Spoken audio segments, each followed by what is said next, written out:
फडणवीस हे आज अकोल्याच्या दौऱ्यावर आहेत। या ठिकाणी भरवण्यात आलेल्या कृषी प्रदर्शनाला देवेंद्र फडणवीस हे भेट देत आहेत। कृषी महोत्सवामध्ये विविध कृषी उत्पादनांची माहिती जाणून घेत आहेत उपमुख्यमंत्री देवेंद्र फडणवीस।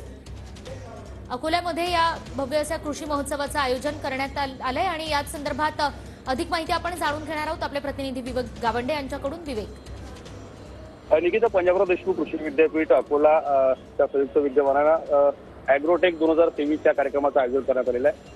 साधारणतः सलग गेल्या 24 वर्षापासून अशा पद्धतीने कृषी प्रदर्शनीचं आयोजन जे करण्यात येत होतं। या ठिकाणी उपमुख्यमंत्री देवेंद्र फडणवीस यांच्या हस्ते या कृषी प्रदर्शनी आणि महोत्सवाचं उद्घाटन जे केलं आणि पंजाबराव देशमुख कृषी विद्यापीठाच्या माध्यमातून जे काही विविध पिकांच्या संदर्भानं इनोव्हेशन केलं जातं, नवीन वाण घेतलं जातं, त्या संपूर्ण स्टॉलची पाहणी जी आहे त्याचा उपमुख्यमंत्री देवेंद्र फडणवीस जे आहेत या ठिकाणी करतायत। या राज्यस्तरीय कृषी प्रदर्शन आणि कृषी महोत्सव या चर्चासत्राला साधारणतः विदर्भातून त्यासोबतच पश्चिम विदर्भातून मोठ्या प्रमाणात शेतकरी जे आहेत ते सहभागी या संपूर्ण कार्यक्रमाला होत असतात आणि आगामी काळामध्ये शेतकऱ्यांना एक दिशा देणारं, मोलाचं मार्गदर्शन करणारं हे कृषी प्रदर्शनी आणि हा महोत्सव असतो।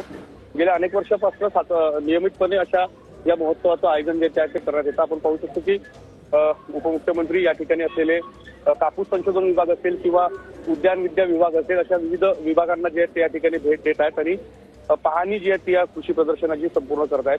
काय काय नवीन टेक्नॉलॉजीज आता विद्यापीठामार्फत या ठिकाणी आणण्यात आलेल्या आहेत त्याची सुद्धा माहिती जी आहे ते उपमुख्यमंत्री या ठिकाणी घेत आहेत। बुलढाणा केंद्राच्या माध्यमातून या ठिकाणी जर पाहिलं तर 2 नवीन वाहनांचं बरोबर आहे विवेक, जाणून घेतो अधिकची माहिती आपल्याकडून। तुर्तास धन्यवाद।